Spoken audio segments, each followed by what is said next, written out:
بسم اللہ الرحمن الرحیم یا ایہا الذین آمنوا اتقوا اللہ ولتنظر نفس ما قدمت لغد واتقوا اللہ ان اللہ خبیر بما تعملون۔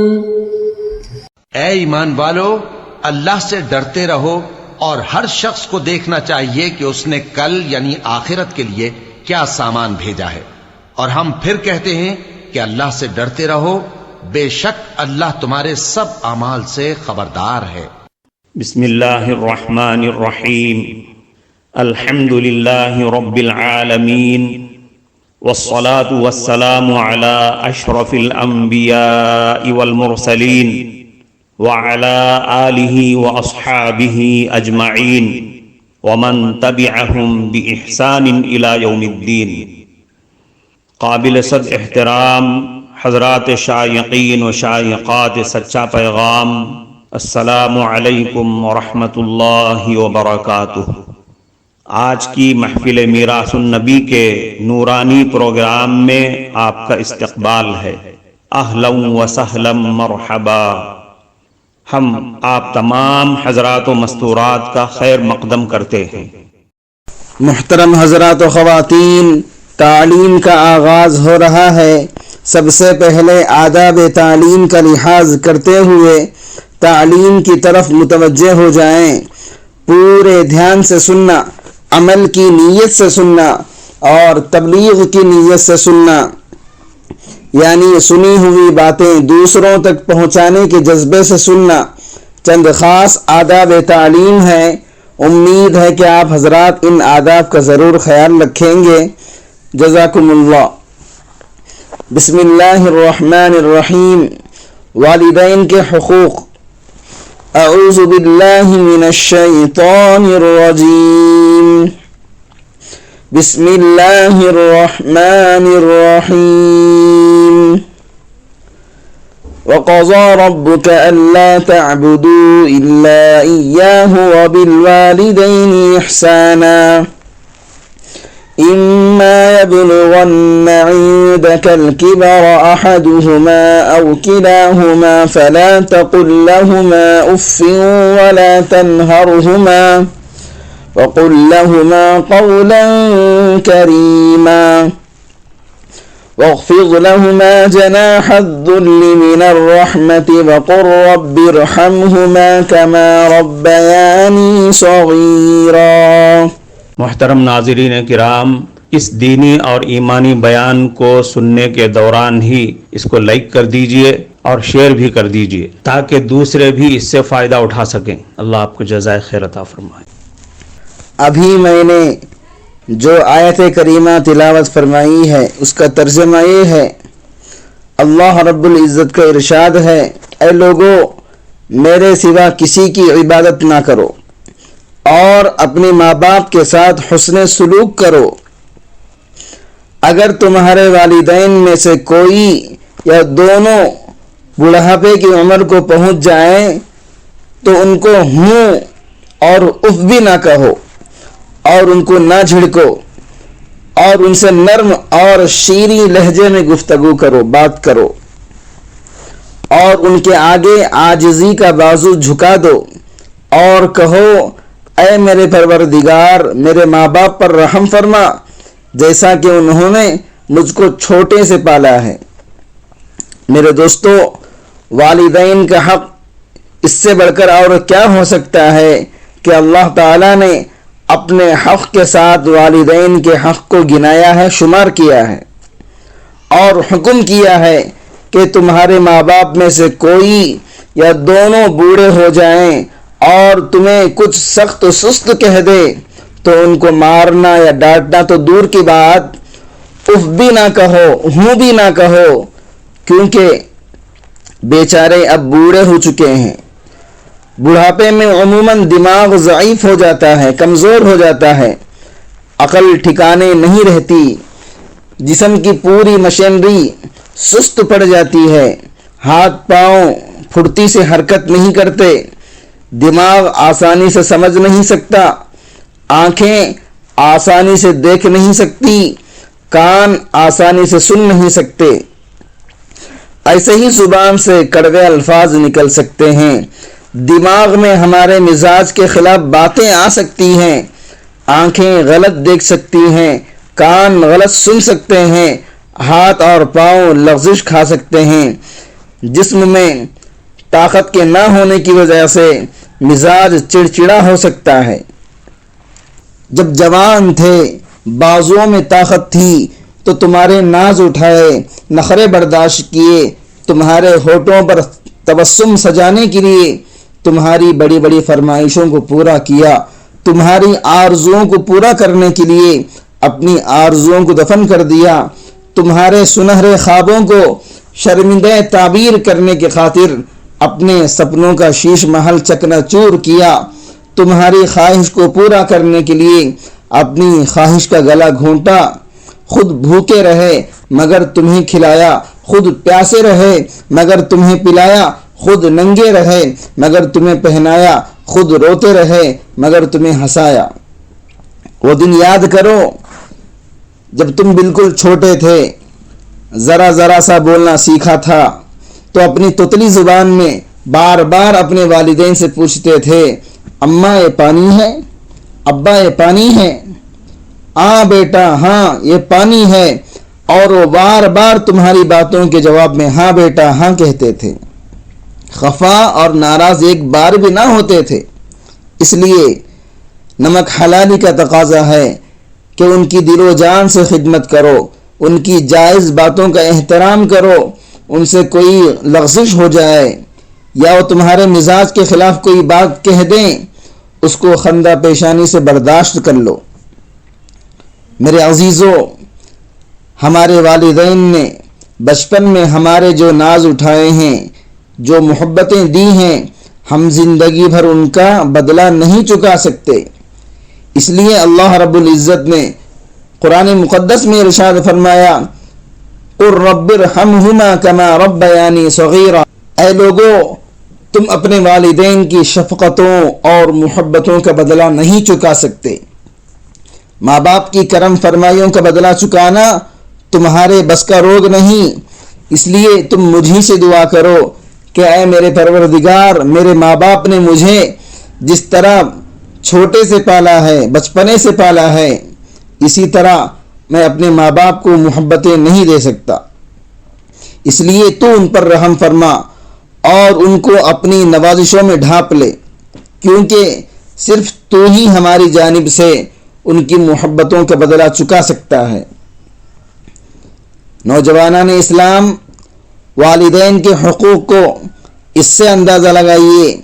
ایک مرتبہ سرکار دو عالم جناب محمد الرسول اللہ صلی اللہ علیہ وسلم نے فرمایا، اس کی ناک خاک آلود ہو، اس کی ناک خاک آلود ہو، اس کی ناک خاک آلود ہو، یعنی اس کی ناک مٹی میں مل جائے، اس کی عزت مٹی میں چلی جائے۔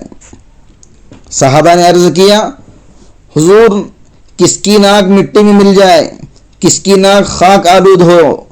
نبی کریم صلی اللہ علیہ وسلم نے فرمایا، اس آدمی کی جس نے اپنے والدین میں سے کسی ایک کو یا دونوں کو بڑھاپے کی عمر میں پایا اور ان کی خدمت کر کے خود کو جنت کا مستحق نہ بنایا۔ حضرت ابو امامہ رضی اللہ عنہ فرماتے ہیں، ایک شخص نے حضور صلی اللہ علیہ وسلم کی خدمت میں آ کر دریافت کیا، اے اللہ کے رسول، والدین کا کیا حق ہے؟ آپ صلی اللہ علیہ وسلم نے فرمایا، وہی تمہاری جنت بھی ہے اور وہی تمہاری دوزخ بھی ہے، یعنی ماں باپ کی اطاعت کرو گے تو جنت کے حقدار بنو گے اور نافرمانی کرو گے تو جہنم کے مستحق بن جاؤ گے۔ ایک مرتبہ رسول اللہ صلی اللہ علیہ وسلم نے فرمایا، جو نیک اولاد اپنے ماں باپ کی طرف محبت کی نظر سے دیکھے، اللہ تعالیٰ اس کو ہر نظر کے بدلے ایک حج مقبول کا ثواب عطا فرمائے گا۔ صحابہ نے عرض کیا، اے اللہ کے رسول، چاہے وہ دن میں 100 مرتبہ نظر ڈالے؟ آپ صلی اللہ علیہ وسلم نے فرمایا، ہاں، اللہ کی بخشش تمہارے تصورات سے، تمہارے خیالوں سے بڑھ کر ہے۔ ایک مرتبہ ایک شخص نے حضور صلی اللہ علیہ وسلم سے دریافت کیا، اے اللہ کے رسول، میرے حسن سلوک کا سب سے زیادہ مستحق کون ہے؟ تو آپ صلی اللہ علیہ وسلم نے فرمایا، تمہاری ماں۔ سائل نے پوچھا، پھر کون؟ آپ صلی اللہ علیہ وسلم نے فرمایا، تمہاری ماں۔ سائل نے پوچھا، پھر کون؟ آپ صلی اللہ علیہ وسلم نے فرمایا، تمہاری ماں۔ حضرات گرامی، سرور دو عالم جناب محمد رسول اللہ صلی اللہ علیہ وسلم کی اس حدیث سے معلوم ہوتا ہے، پتہ چلتا ہے کہ باپ کے مقابلے میں ماں کا درجہ بڑا ہے۔ اور کیوں نہ ہو کہ قدرت نے جو ظرف ماں کو عطا کیا ہے وہ باپ کو عطا نہیں کیا۔ بچوں کے لیے ماں جو کرواہٹیں جھیل لیتی ہیں باپ جھیل ہی نہیں سکتا۔ بچوں کے جو ناز و نخرے ماں اٹھا لیتی ہے باپ اٹھا نہیں سکتا۔ بچوں کے لیے ماں جو قربانیاں دے ڈالتی ہے باپ دے نہیں سکتا۔ سردی کا موسم ہے، کڑاکے کی ٹھنڈک پڑ رہی ہے، لوگ لحافوں میں دبکے ہوئے سردی سے ٹھٹر رہے ہیں، برفیلی ہوائیں چل رہی ہیں، شبنم کے ننھے ننھے قطروں نے زمین کو بھی یک بستہ کر رکھا ہے۔ سردی کے خوف سے کسی میں لحاف سے منہ نکالنے کی ہمت نہیں ہو رہی ہے۔ ایسے میں بچے نے پیشاب کر دیا، اب بیچاری ماں اٹھتی ہے، بستر دھوتی ہے، بچے کو اپنے سوکھے بستر پر سلاتی ہے اور خود بچے کے گیلے بستر پر سو جاتی ہے۔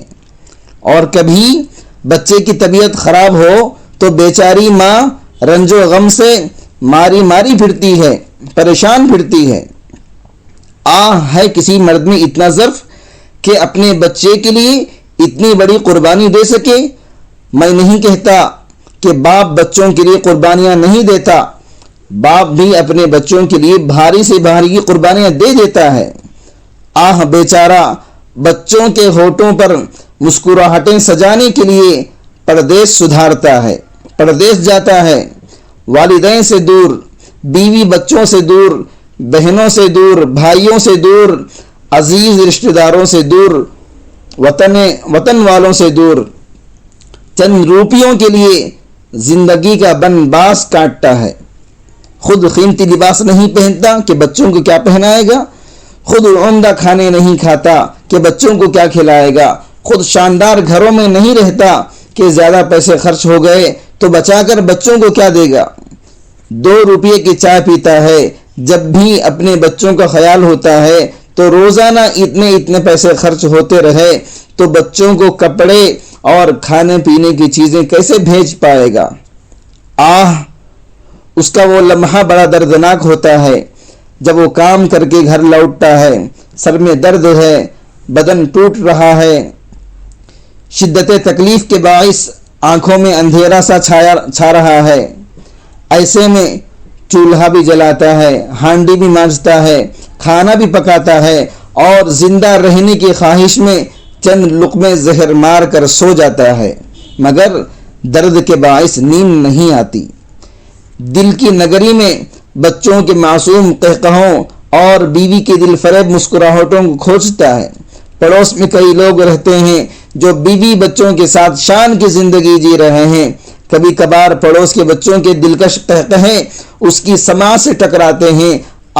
ایسے میں جب وہ ستاروں پر نگاہیں گاڑ دیتا ہے، آنسو بہاتا ہے تو پتھر کا جگر بھی پانی پانی ہو جاتا ہے۔ میرے دوستو، باپ یہ سب قربانیاں بچوں کے لیے دیتا ہے، مگر باپ کی یہ ساری قربانیاں ماں کے اس لمحے کا مقابلہ بھی نہیں کر سکتی جس لمحے سے گزر کر ماں بچے کو جنم دیتی ہے۔ پھر بھی باپ کا اولاد پر بڑا حق ہے، اتنا بڑا حق ہے کہ آقا و مولا احمد مجتبی محمد عربی صلی اللہ علیہ وسلم نے فرمایا، باپ کی رضا میں اللہ کی رضا ہے، باپ کی ناراضگی میں اللہ تعالیٰ کی ناراضگی ہے۔ دوسری روایت میں ہے، باپ جنت کے سب دروازوں میں سے بیچ کا دروازہ ہے، چاہے تو اسے محفوظ کر لو یا اسے ضائع کر دو۔ میرے دوستو، سر پر والدین کے سائے کو غنیمت سمجھو، جب تک وہ زندہ ہیں جی بھر کر ان کی خدمت کر لو اور ہر طرح سے ان کو خوش رکھ کر ان کی دعائیں لے لو۔ خدا کی قسم ماں باپ کی دعائیں بڑی قیمتی ہیں، اتنی قیمتی کہ روایت میں آتا ہے کہ والدہ ماجدہ کے انتقال کے بعد جب حضرت موسیٰ علیہ السلام اللہ تعالیٰ سے ہم کلامی کے لیے طور پہاڑ پر آنے لگے تو اللہ تعالیٰ نے فرمایا اے موسیٰ سنبھل کر آنا۔ حضرت موسیٰ نے حیران ہو کر پوچھا اے اللہ آخر کیوں؟ اب سے پہلے تو آپ نے کبھی بھی ایسی وارننگ نہیں دی، آخر مجھ سے کون سا گناہ سرزد ہو گیا، کس پاپ کا مجھ سے ظہور ہوا کہ آپ ایسی تنبیہ کر رہے ہیں؟ اللہ رب العزت نے ارشاد فرمایا موسیٰ بات یہ ہے کہ اب تمہاری ماں کا انتقال ہو گیا ہے، جب تمہاری ماں زندہ تھی تو اس کی دعاؤں کے طفیل میں تمہاری بہت ساری لغزشوں کو معاف کر دیا کرتا تھا، مگر اب تمہاری ماں نہ رہی، اس لیے اب اس کی دعائیں بھی تمہارے ساتھ نہ رہیں، لہذا اب سنبھل کر آنا۔ اللہ تعالی ہم تمام نوجوانوں کو والدین کی صحیح خدمت کرنے کی توفیق نصیب فرمائے، آمین۔ کفارہ مجلس کی دعا پڑھ لیجئے۔ سبحانک اللہم و بحمدک اشہد ان لا الہ الا انت استغفرک و اتوب الیک۔ معزز حضرات و خواتین، ہم آپ کے بے حد شکر گزار ہیں کہ آپ نے محفل میراث النبی صلی اللہ علیہ وسلم میں شرکت کے لیے اپنا قیمتی وقت فارغ کیا ہے۔ اللہ تعالیٰ آپ کو خوش و خرم رکھے، آمین۔ جو حضرات نئے ہیں وہ سچا پیغام چینل کو سبسکرائب کر کے وہاں پر لگی گھنٹی کے نشان کو ضرور دبا دیں تاکہ آپ کو ہمارے ہر ضروری اور مفید پروگرام کی اپڈیٹس ملتی رہیں، اور ہمارا ہر پروگرام لائک کرنے کے ساتھ ساتھ دوسروں کو شیئر بھی کرتے رہیں۔ اس سے آپ کو صدقے کا ثواب ملے گا، کیونکہ حدیث کے مطابق اچھی باتیں پھیلانا صدقہ ہے۔ اللہ تعالیٰ آپ کو خوب خوب جزائے خیر عطا فرمائے۔